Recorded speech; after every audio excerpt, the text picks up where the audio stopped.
Konnichiwa, everybody, ladies and gentlemen. There's this guy. Welcome to Pro and Noob Podcast. Who's Attack on Titan again. Mitch, Jarod. Up to episode 11 today. So 9, 10, 11. Gang. There's this guy on TikTok. He's from London, and he's called Mr. Apex, I think. And he does this thing. It's a bit like Japanglish, but it's the London version, and it's not even Japanese. It's just here's words that sound Japanese. I'm going to put in an accent and just make a sentence out of it.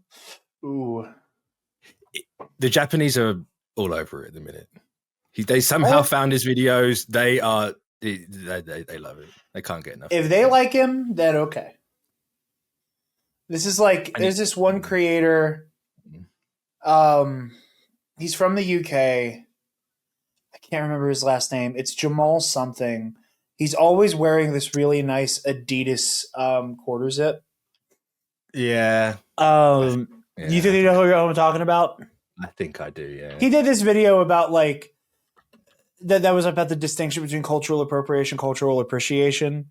And he was talking about like there's a reason why like black people went to defend Adele when she had like Bantu braids at some festival or something.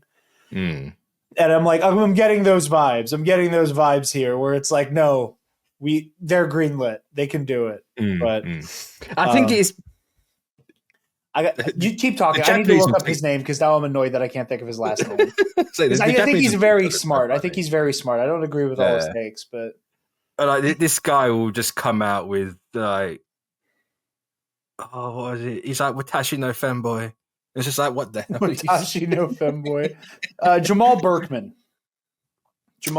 Like I said, a lot of his videos are in like a very nice. Oh, he has other colors. It looks like of the Adidas quarter zip. Normally, I see the green one. I just saw one where he's wearing the same exact one, but it's royal blue. But yeah, I've seen him before. Yeah. I've seen that guy before. He's had some takes I think are pretty abysmal. But for the most part, I think he's a very. He looks like the type of guy that's very hit or miss with the opinions. I mean, a lot of his like cultural opinions and a lot of his takes on just kind of like the death of public intellectualism, I think are really clever. He had one instance, I think it was about Fantastic Four First Steps, where he just out of nowhere was like, I don't think the movie was bad, but I'm going to give it a bad review because I think Marvel is like an intellectually bankrupt institution. And I was like, damn. That's definitely a take. That's definitely a take to have. While he was deservedly glazing Superman just weeks before. That was an interesting time for those two movies. It was. I've been fighting the urge. I've been fighting the urge to rewatch First Steps on Disney Plus because, like, I know I'm gonna get to it on Road to Doomsday. Yeah, and there's you're so far away from that. I know, but there's a part of me that wants to save watching it a second time for when we're so close to. That's fair. Yeah, Avengers Doomsday. I kind of want to preserve revisiting it because I really did love that movie, and I'm looking forward to seeing how much I still like with some time outside of a theater, outside of like the pomp and circumstance of finally getting to see a new Fantastic Four story on the big screen. Like, I'm curious to see if I still feel the same way, and I kind of want to give it as much of a wide berth as I can. I might buckle before then. We'll see. But anyway, Attack on Titan. Attack on Titan. Yes. The back to the bees and the eagles of it all. I'm gonna be honest. I really like these 3 episodes. These are 3 really good episodes. I don't have a lot to say. I told Mitch this before we started. I'm like, this is probably going to be a shorter one. We've cracked almost an hour for the last few episodes. So this is that instance where that comes back to bite us. I think last week was like 45 minutes. It's 45. No, still, we'll see how long we go on this one. Because spoilers, he hit record and we talked for a quarter of an hour before. Yeah, we did talk for like 15 minutes, and it was all about very stupid shit. Get well soon, Scotty. That's what I'll say. Yeah. Get well soon. Oh, asshole. May your zestiness be gone. But no, now I feel the need to explain that. No, don't. It's even funny. It's even funny if you don't explain it. Just let it go. Let it go. Okay. Even if you did, I will cut it out. But no, these episodes were interesting. I feel like if I had to say anything about them, I think the 9 and 10 could have been 1. I think you're right. I think 9 and 10 could have been 1, but I appreciate it being 2. I guess for me, I think one of my big takeaways is that I am starting to think that the Titans are a man-made creation. For 2 reasons. One, so okay, quick question to clarify, because it's kind of like I'm getting mixed signals. And this is more of a clarity thing than like an explain this to me thing. Mm-hmm. Aaron's father. Yeah. Is he like a big deal as a doctor, or is he just kind of a guy who's a local physician? Because I know he said something about going into like the core part of the city, or the core part of the settlement. But also, he's just like making house calls on the outskirts as well. Mm-hmm. What is going on with that? Again, I'm not asking for spoilers. I'm not asking for any of that. I'm just trying to make sure. Like, was he just like the town physician, and then became somebody that like the upper crust would reach out to? Let's go with that. Yeah. Okay. So like, he kind of climbed the social ladder a little bit. Yeah. Okay. Because obviously, again, he's still living on the outskirts, and he leaves just before the big attack on Maria.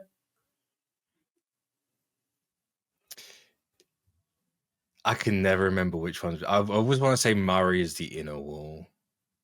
I want to say Rose is the outside. I never remember the name of the inner one. I know it begins with an S. It's like Serene or something. It's not that. Okay. Either way, he got summoned, and for some reason, this guy who's like again in like the outermost area has like the outside wall. Yeah, then it's Rose. Then it's Cena. Oh, I always get it wrong. So this guy who's chilling in Maria. Though in fairness, they grew up in Shiganshina. So it might be in Chicago. To be fair, it could have been inside Wall Maria because that's a big area, but also might be Chicago. What I'm trying to like talk through and make sure I have straight.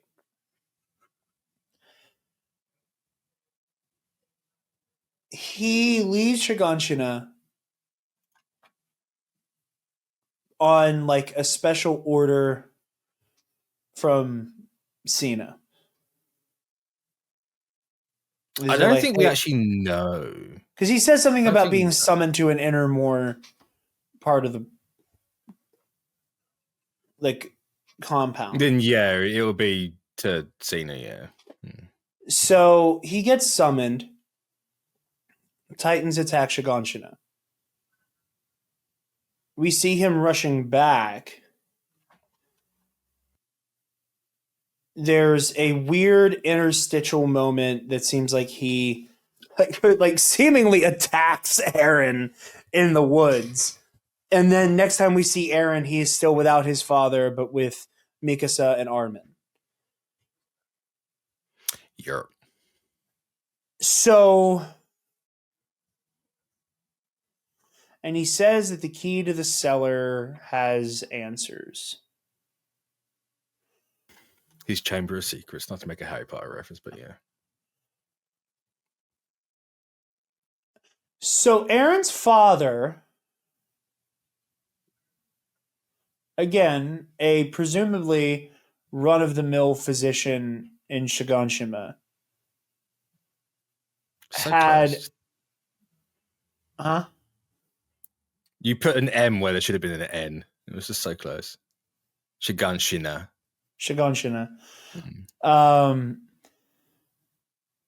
Has either the formula or documentation of evidence or more supply of what is ostensibly a Titan super soldier serum.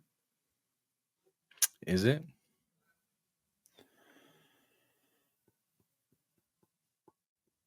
That is suspicious. That's if he's what. That's if that's what he has. Also, Commander Pix. Pixis is incredible, by the way. Is it Pixis or Pix? Pixis. Pixis has The source. His little Ozymandias speech about humanity needs a greater foe for them to overcome their own like interhuman fighting. Mm-hmm.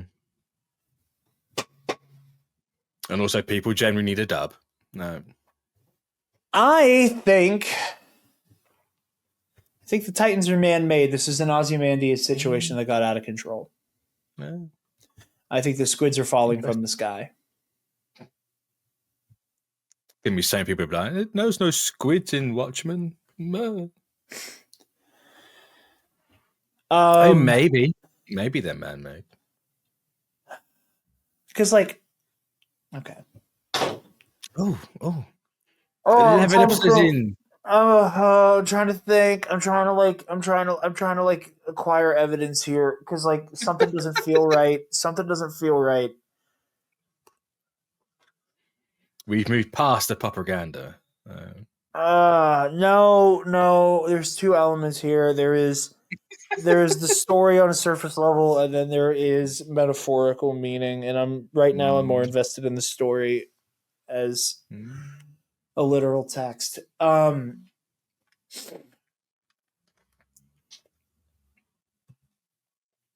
bum, bum, bum, bum. They have to be man-made. Why? It's what it feels like. Why? It's the speech from Pixis mixed with the serum stuff. You know, because he's like stabbing him, and it looks like a syringe. That flashback, it looks like he has a syringe. He's trying to inject Aaron with something. But as he says, this will make you forget. It'll make you forget until a certain time.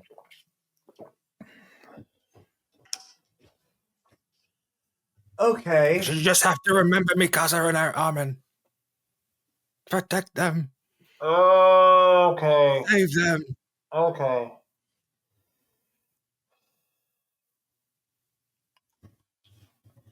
So is Aaron himself just a mutant of some kind? Maybe. Either way, he's at okay, least listen. Abnormal, right? He's not a normal Titan. He's abnormal, So listen, we got to be real for a second. I'm always real, Jarod. I'm just going to put this plainly, and if I'm wrong, I'm wrong. Go for it. Titans are man-made, period. Mm-hmm. How? I don't know yet. No, because how would they make Titans when you look at the technology they have now? And Titans are at least 100 years old.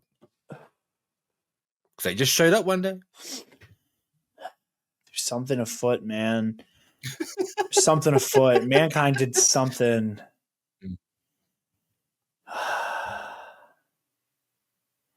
Because, okay, hold on. I'm fighting through the Mind Palace right now. Fuck yeah. Okay. I'm sorry. This is horrible TV. I'm just trying so hard to center my thoughts. Because, like, right now, what Jarod is currently doing right now is the swing Mikasa and Eren have at the end of episode 11. One of the greatest pieces of animation humans' hands have ever fucking made. I will hear no doubts on that whatsoever. That thing is immaculately made. And that is currently Jarod just go, and it's all in one shot. I think because the horrors of war are such a pronounced theme of this show so far. Mm-hmm. In the modern era, in the modern age, again, can't speak on it, but especially from a Japanese perspective, the concept of super weapons that are created in the name of keeping peace through basically holding the world hostage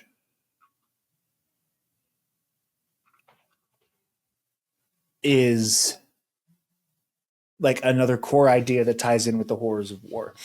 And if the story is going to have anything to do with the horrors of war, it stands to reason that there is some element here that is exploring like what happens when you make a weapon that almost takes on a life of its own, right? Titans are the fat boy, basically. Titans are fat boy.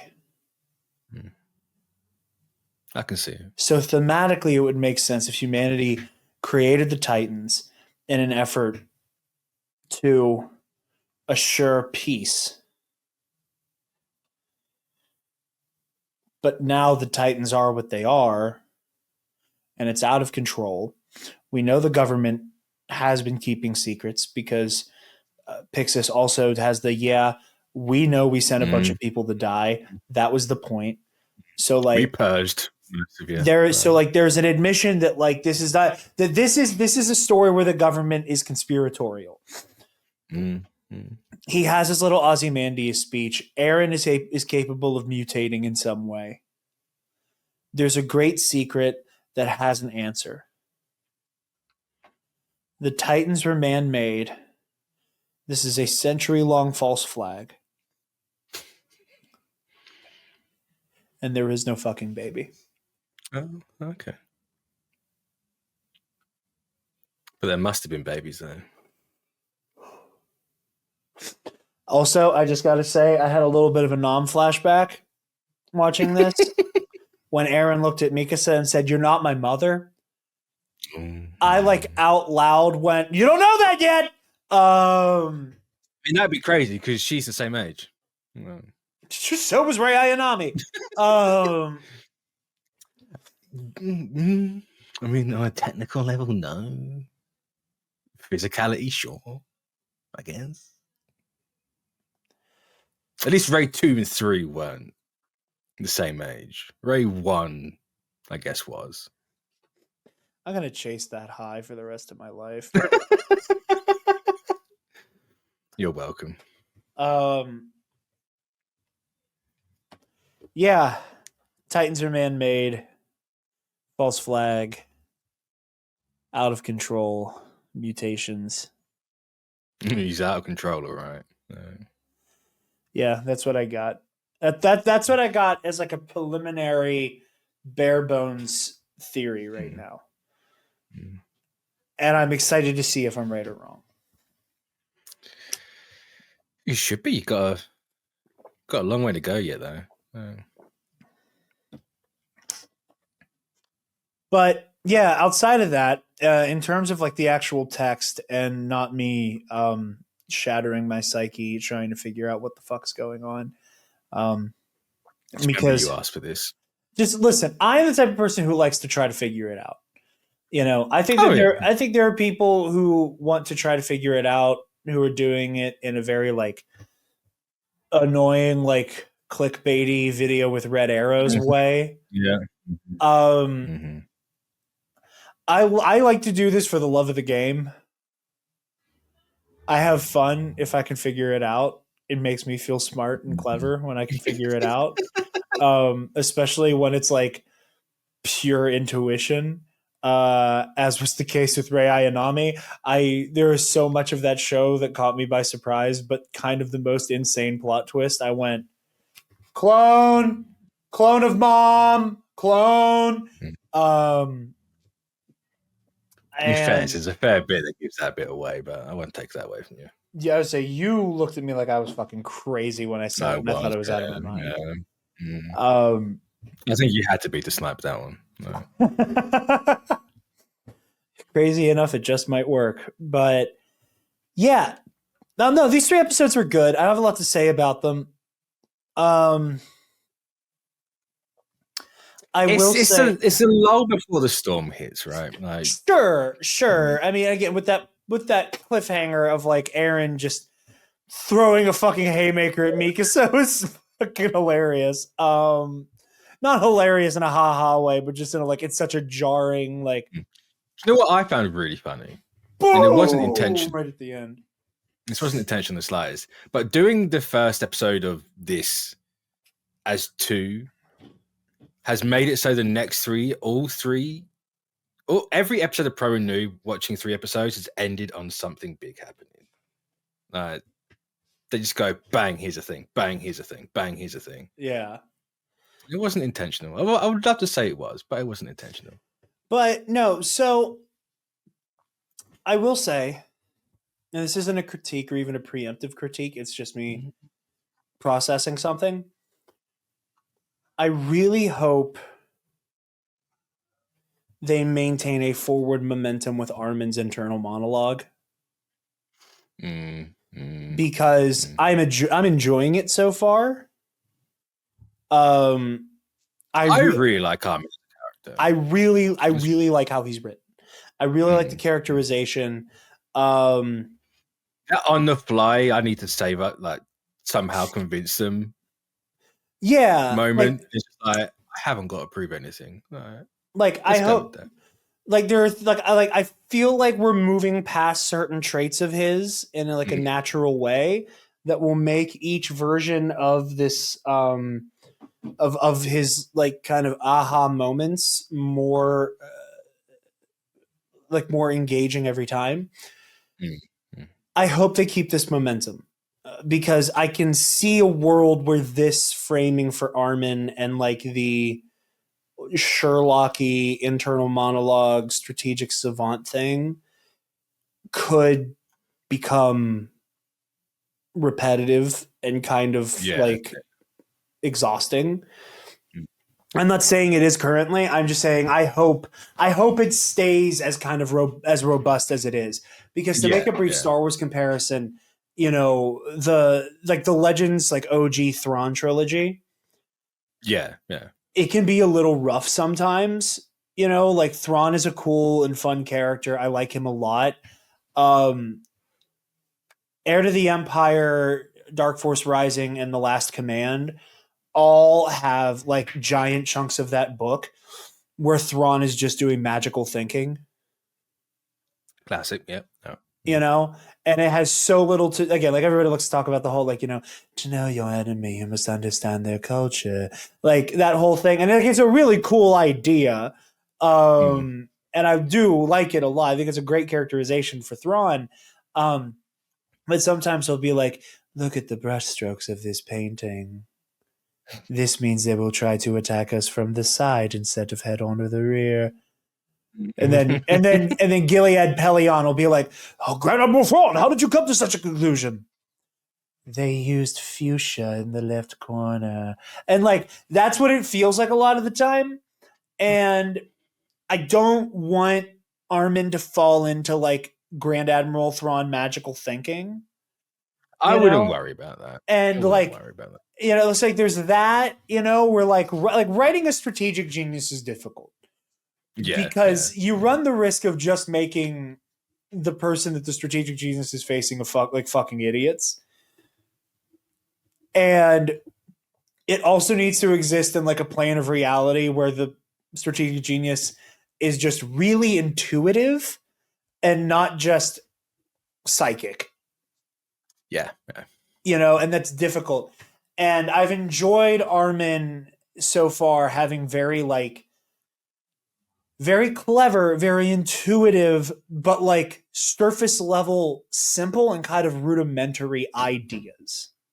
You know, sometimes less is more. And I really enjoyed the fact that he's like, wait a minute, Aaron might be able to pick up the rock. Aaron might be able to pick up the rock. Let's try it. You know, hey, let's just like use a handful of people as bait. to get the Titans to come look at this part of the wall to clear some space. It's clever thinking. Let's move the rock is kind of insane, but like he's close enough to Aaron that like he can get past the surreality of Aaron being a part Titan for some reason.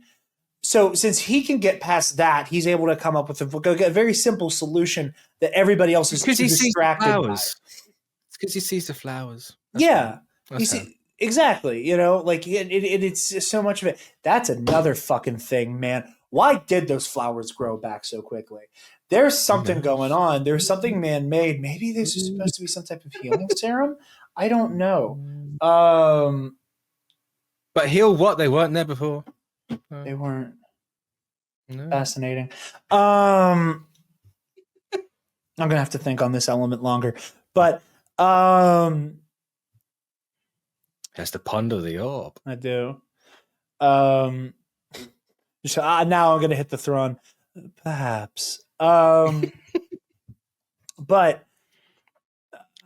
yeah. Fuck me. This is crazy. Okay, sorry. My brain's going at a million miles an hour now. I'm thinking about trying to figure it out. Now my brain's just like in hyper turbo mode. So this is why we do this show. This is why. But all of that said,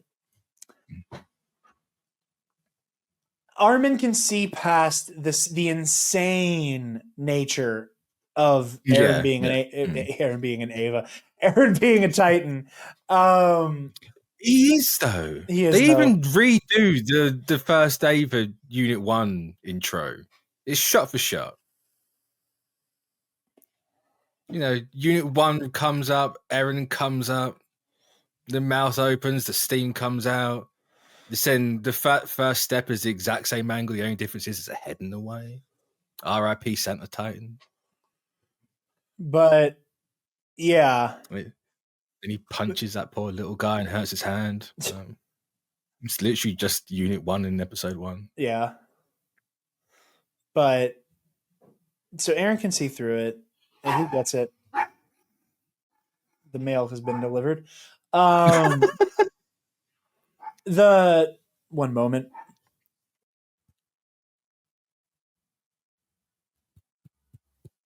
This is several moments.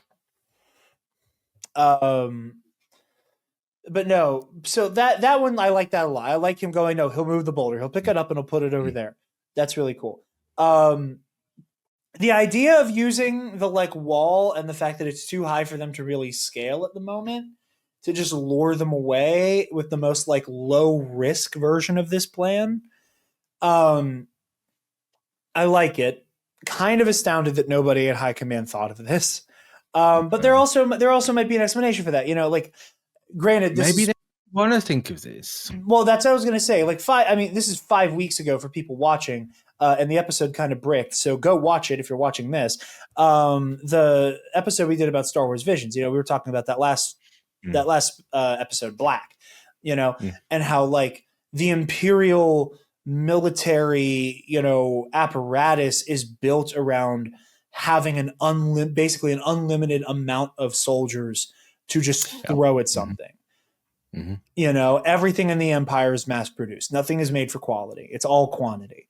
And I would not be surprised if like high command here is like their strategy at this point has just been throw scouts at them.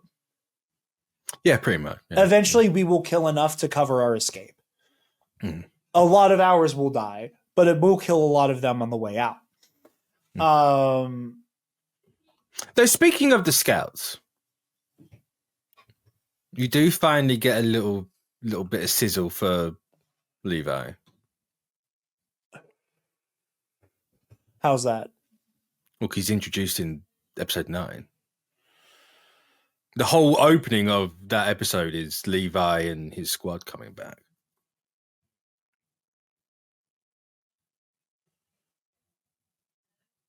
And then there's that whole action bit of him taking out those 2 Titans and the rest of them taking out the 1. And he stands on his head and he's like, no, you're a big boy. You shouldn't be crying. And he's Beyblading all over the place because he's a fucking madman.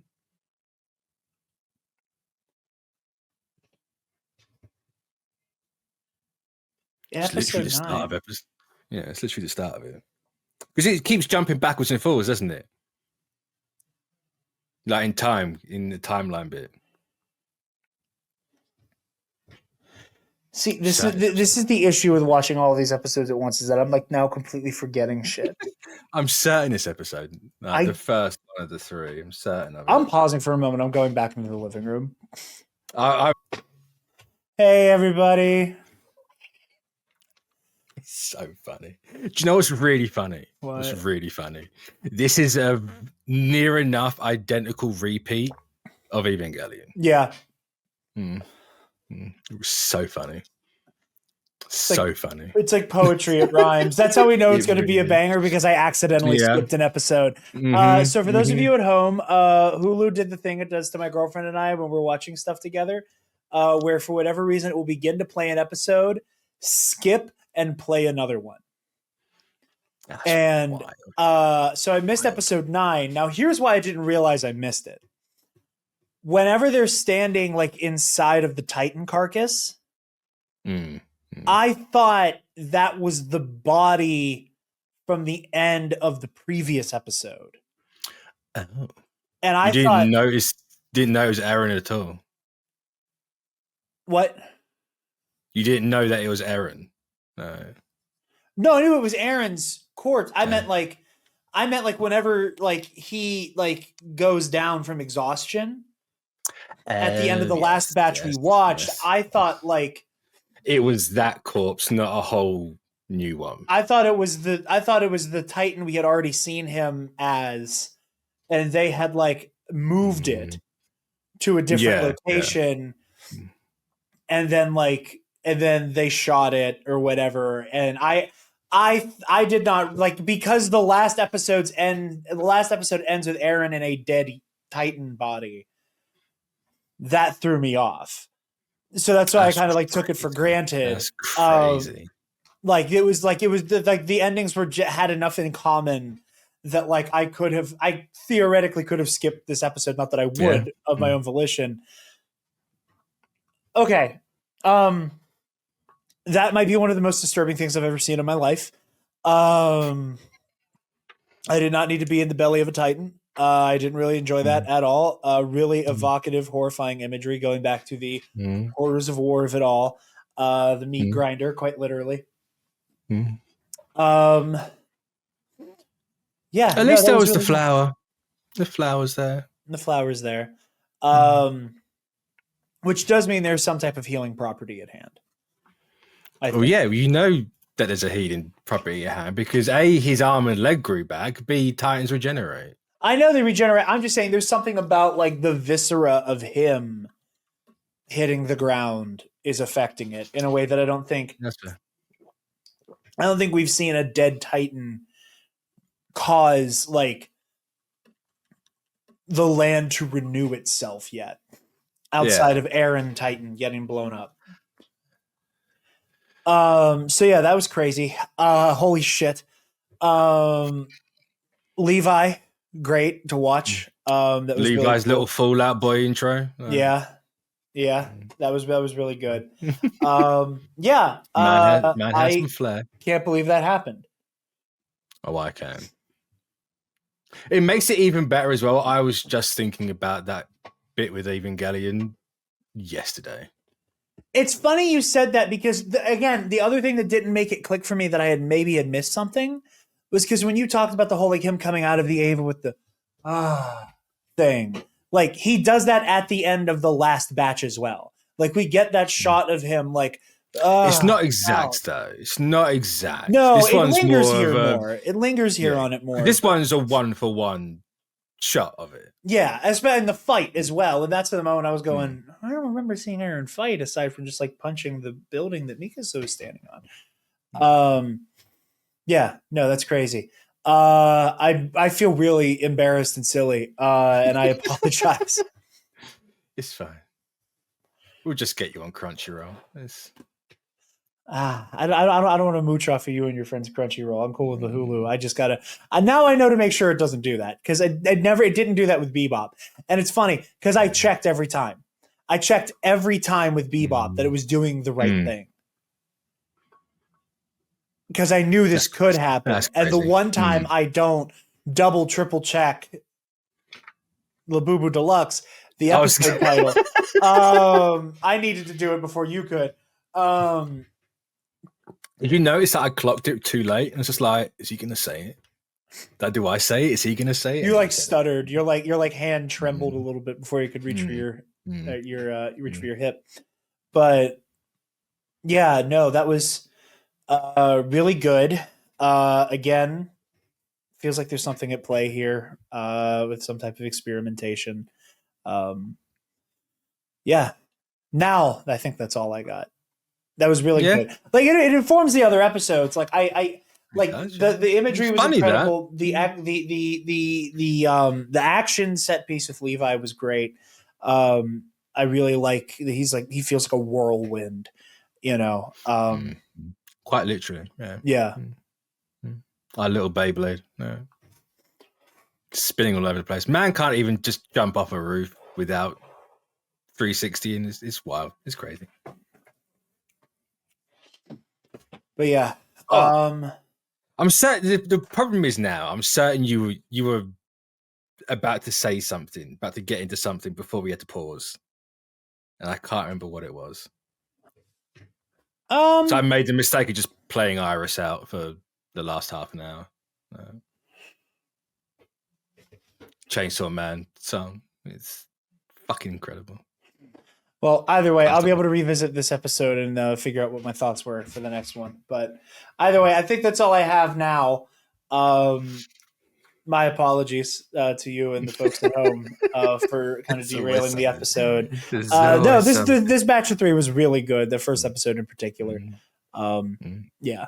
And like the shot again, the shot of the court martial scene is also the same in the middle episode as it is in the first episode. Because they don't move. Because when I was scrubbing through the timeline, I was like, oh, okay, so I have seen this episode. It just like for whatever reason I hopped over the Levi stuff, and then Mr. Aaron's entire like I'm gonna kill them all. Yeah. Which is crazy. That's a face. That's a look. Yeah. But we also are starting to really that framing is also very much, especially the way it is invoked. Like obviously this was something that was there. I was waiting to see this theme develop. But they have already, now that I've seen it, really evocatively gotten into this theme of like hating something so much you become it. Yeah. You know, which like not subtle at all already, but like how they expand upon that theme is still interesting. But and I was going to speak on it until I felt there was like something said with it beyond it being there. But literally being in the belly of the beast and emerging through it as something as that thing in an even more potent way is very, very evocative, and I like that a lot. And it should be noted that the flower that does grow does like symbolize like hope and stuff like that. Hope, peace, love, rebirth. Yeah. Couldn't tell you exactly what type of flower it is. But... Well, I mean, that makes sense because in that moment, like Armin is the only voice of reason. He is advocating for peace. Yeah. He is advocating for peace and he finds the flower. Whereas like everybody else wants to fight, be it with each other or the Titans, or in this case, a little bit of both. And that, you know, being so focused on the conflict that you can't see a way out of it is, you know, it becomes self-perpetuating.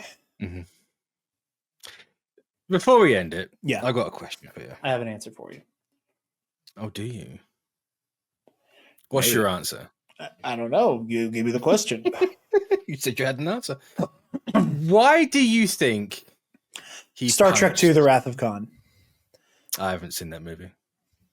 I haven't either. It's a teen app joke. Oh, that's why it's not funny. Oh.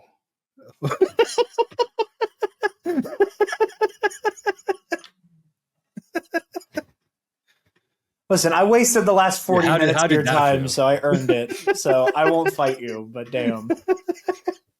So how did that one feel? Not good. No. It was funny to me. Yeah, why do you think he just clocks Mikasa at the end?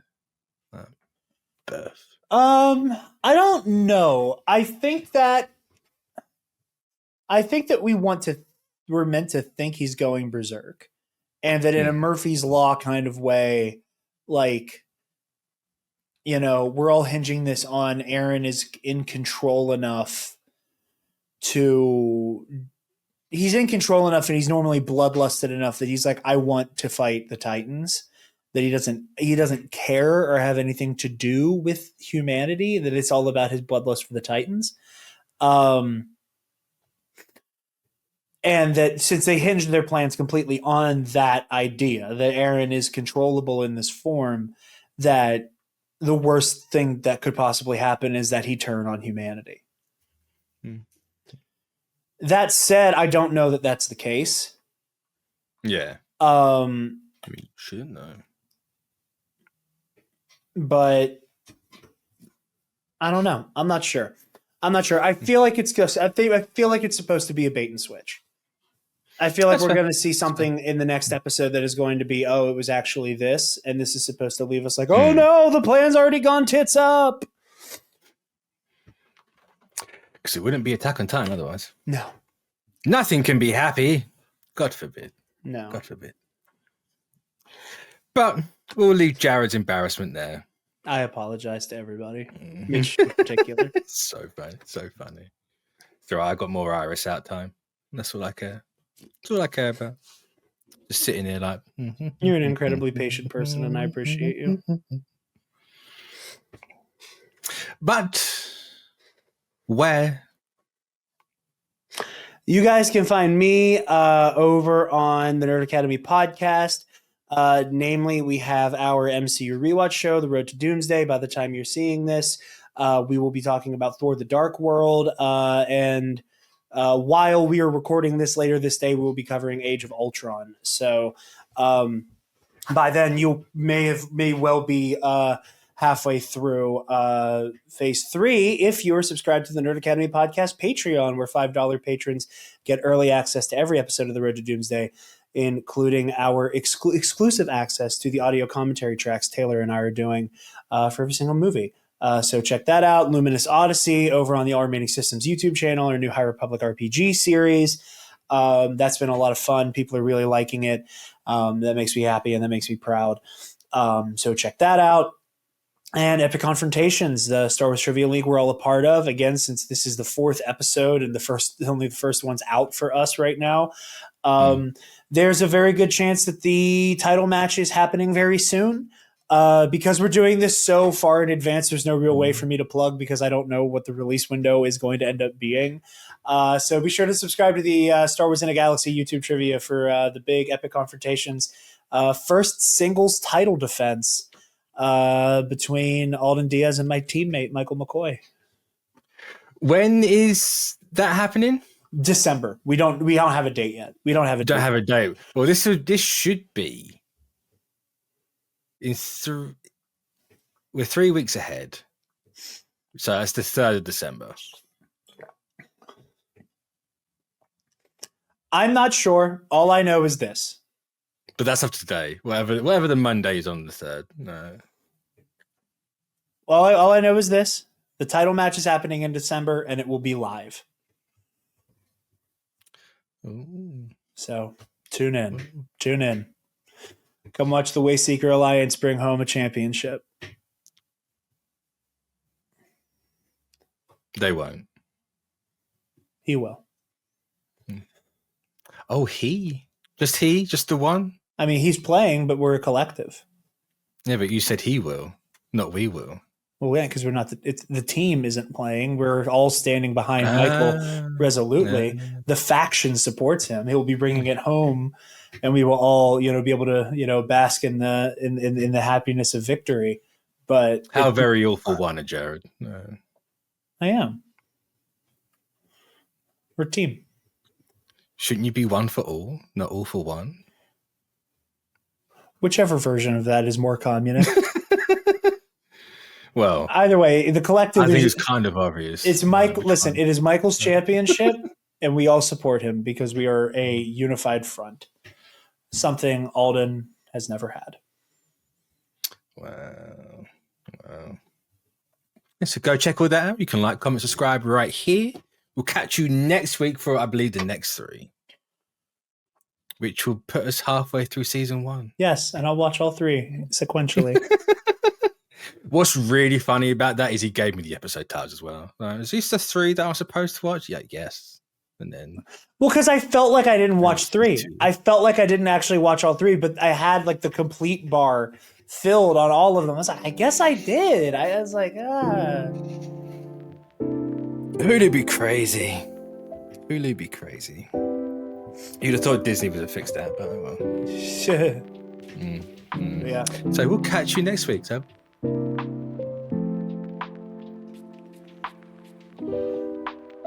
Having sex with the birds and the bees, defend the wall, and watch all the episodes on Hulu.